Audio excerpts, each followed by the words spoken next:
check out our new merch store at www.ShotOfFactsPodcast.com, where you can find our merch with shirts dedicated to each episode you love.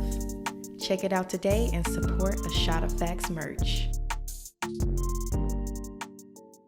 But my first question for you, since you are the first Black woman or second Black woman, first Black American to receive a PhD in mechanical engineering, I wanted to ask, what was your steps or your process of obtaining that degree, or how was it overall? So, being one of few or one of one, it's never easy, right? It's definitely a struggle. When I got into my graduate program at Cornell, there was nobody who looked like me in my cohort, right, in the PhD program. And for me, especially the first year, it was really difficult to transition. It was really difficult to navigate. But what I found was that because it was so difficult for me, it affected the way I did my work. It affected the way I performed in classes. And of course, it would have affected the way I did my research. But what I had to do was try to take a step back. And one of the classes that I went to during my second year, I actually met someone who looked like me, and she was a master's student, and she introduced me to NSB, National Society of Black Engineers, and that group that was on campus. And so I was able to build a tribe.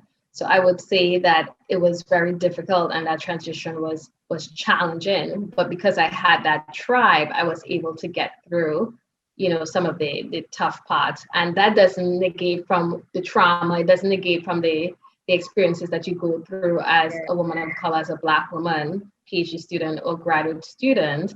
But it definitely helps alleviate some of that, because now you have people that you can go to, right? You have people who probably understand or who will understand exactly what you're going through.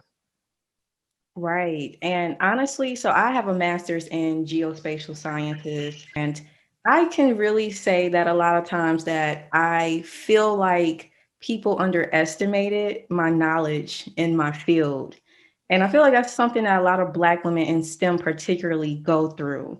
So what would be some advice that you would give to Black women who recently obtained their degrees or currently in a study now, who are doing internships, for example, or things of that sort, who feel like they're being undermined by their counterparts?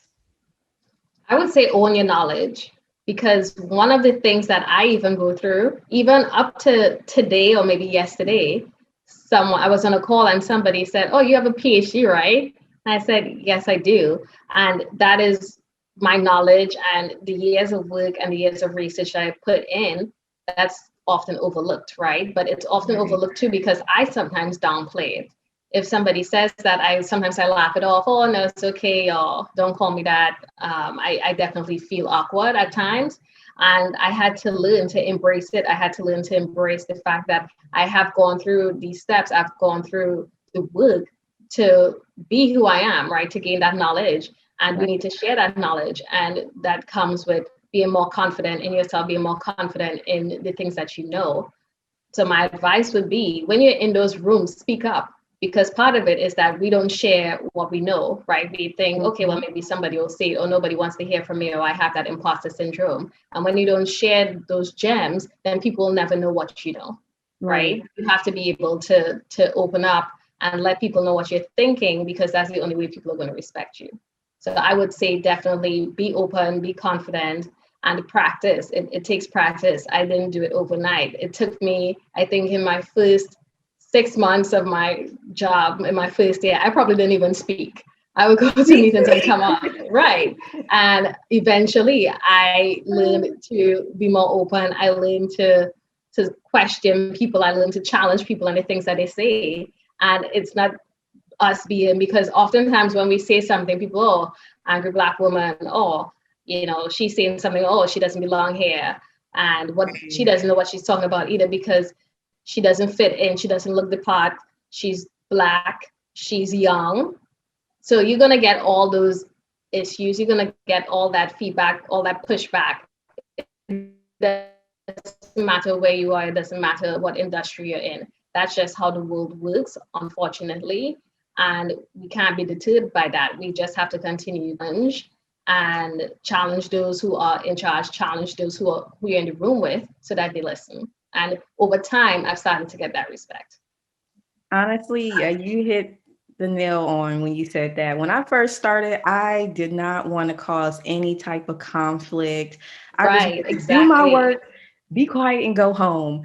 Because it's the Exactly. whole mindset of like the angry black woman, you know. Mm-hmm. It's like I Yeah. don't want to be that person, but now I'm like, okay, yeah, you're wrong, and I'm going to show you why because I done the analysis and all that. So yeah, it takes time, and I think it's really with societal pressures and standards, like the angry black woman stereotype, as to why we feel that we can't speak up or show our best. Not really show our best talent, but really put ourselves out there when it comes to working in really STEM fields or really white male based fields, especially as a black woman.